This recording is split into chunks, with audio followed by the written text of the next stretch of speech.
తీసుకుంటే 2 లక్షలు కాదు 3 లక్షలు పెట్టిండు అప్లికేషన్ 3 లక్షలు పెట్టి వసూలు చేసుకుంటుండు అరే ఆయన పైసలు తక్కువ వచ్చినాయి అప్లికేషన్లు ఫుల్ రాలేదట ఇప్పుడు అడగకుండానే ఇంకో వారం రోజులు ఎక్స్టెన్షన్ ఇచ్చిండు అంటే ఇంకా కొన్ని అప్లికేషన్లు రావాలి ఇంకా కొన్ని దుకాణాలు పెట్టాలి ఇంకా పైసలు సంపాదించాలి జనం తాగాలి ఊగాలి రేవంత్ రెడ్డి కిట్టి నిండాలి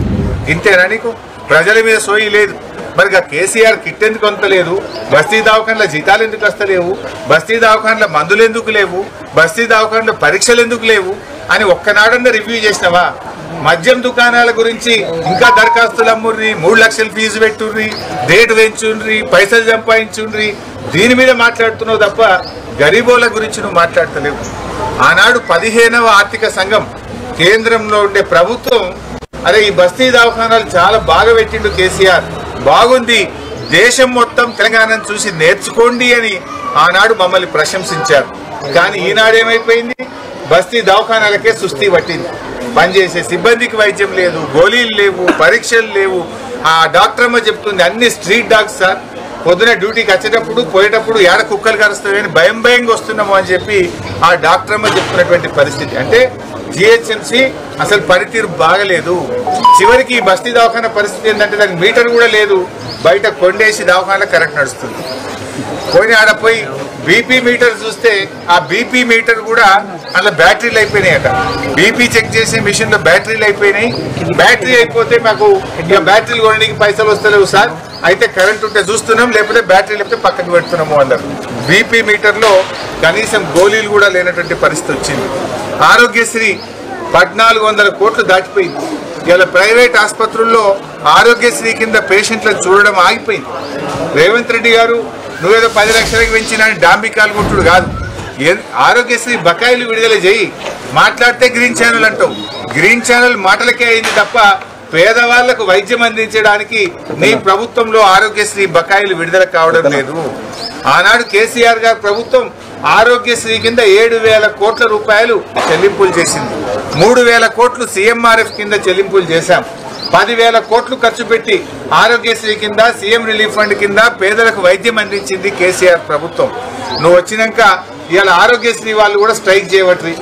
ఆసుపత్రులకు తాళాలు వేయవట్రి మేము పేషెంట్లను చూడం రేవంత్ రెడ్డి మాకు 2 ఏళ్లకెళ్ళి పైసలు ఇస్తలేడు అని చెప్పి ఇవాళ ఆరోగ్యశ్రీ ఆసుపత్రులన్నీ కూడా మూలకు పడే పరిస్థితి వచ్చింది మూతపడే పరిస్థితి వచ్చింది పేదలకు వైద్యం ఆగిపోయే పరిస్థితి ఏర్పడ్డది ఇక ఈహెచ్ఎస్ ఉత్తదే జేహెచ్ఎస్ ఉత్తదే మా జర్నలిస్ట్ హెల్త్ స్కీమ్ కానీ ఎంప్లాయీస్ హెల్త్ స్కీమ్లో పోతే ఆ వెల్నెస్ సెంటర్లన్నీ తాళాలు పడ్డాయి వెల్నెస్ సెంటర్లలో మందులు లేవు జర్నలిస్టుల పిల్లలకు కానీ జర్నలిస్టుల తల్లిదండ్రులకు కానీ జర్నలిస్టుల కుటుంబ సభ్యులకు కూడా ఇవాళ వైద్యం అందుబాటులో లేదు ఎంప్లాయీస్ హెల్త్ స్కీమ్ కింద 23 నెలల రేవంత్ రెడ్డి ప్రభుత్వంలో ₹1 కూడా ఇవాళ వరకు ఉద్యోగస్తులకు విడుదలైనటువంటి పరిస్థితి లేదు ఈహెచ్ఎస్ అటకెక్కింది జేహెచ్ఎస్ అటకెక్కింది ఆరోగ్యశ్రీ అయితే సేవలు నిలిచిపోయే పరిస్థితి ఏర్పడ్డది బస్తీ దవాఖానాలకు సుస్థి పట్టింది కేసీఆర్ గారు ప్రారంభించిన టిమ్స్ హాస్పిటళ్లు నత్తనడక నడుస్తూ ఉన్నాయి ఇదే ఎర్రగడ్డలో ఒకటి ఎల్బీ నగర్లో ఒకటి అదేవిధంగా నిమ్స్ ఒకటి అటుపోతే సనత్ నగర్ ఒకటి అటుపోతే మల్కాజ్గిరిలో ఒకటి కేసీఆర్ గారు నలుదిక్కుల 4 సూపర్ స్పెషాలిటీ ఆసుపత్రులు కట్టి పేదలకు వైద్యం అందుబాటులోకి తేవడానికి ఆయన ప్రారంభిస్తే 2 సంవత్సరాల నుంచి దాన్ని మూలకు పెట్టింది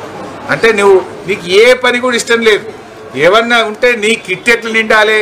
నీ వసూలు ఎట్లా అనేది ఆలోచన చేస్తున్నావు తప్ప సూపర్ స్పెషాలిటీ టిమ్స్ హాస్పిటల్ ఎప్పుడు పూర్తి చేద్దాం బస్తీ దవాఖానాలు ఇంకా మంచిగా ఎట్లా చేద్దాము అనే సోయి నీకున్నదా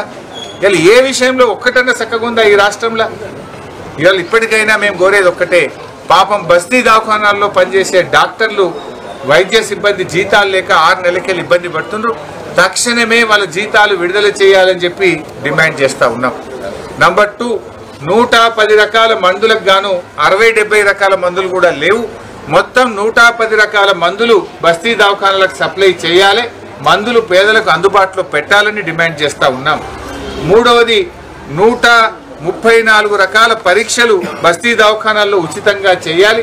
ఇవాళ రీఏజెంట్స్ లేక D3 B12 టెస్టులు తదితర టెస్టు జరగడం లేదు కనుక మొత్తం 134 రకాల పరీక్షలు ఉచితంగా బస్తీ దవాఖానాల ద్వారా పేదలకు అందే విధంగా ప్రభుత్వం మళ్ళీ పునరుద్ధరించాలని చర్యలు తీసుకోవాలని కోరుతా ఉన్నాం అదేవిధంగా నువ్వు జీతాలు ఇస్తలేవని చాలా మంది రాజీనామా చేసి ఉద్యోగం విడిచిపెట్టిపోయింది. బస్తీ దవాఖానాల్లో చాలా చోట్ల డాక్టర్లు లేరు, సిబ్బంది లేరు. నువ్వు జీతాలు ఇవ్వక చాలా మంది ఉద్యోగాలు వదిలిపెట్టినారు. తక్షణమే అన్ని ఖాళీలు కూడా నిలపాలని చెప్పి బీఆర్ఎస్ పార్టీ డిమాండ్ చేస్తూ ఉంది.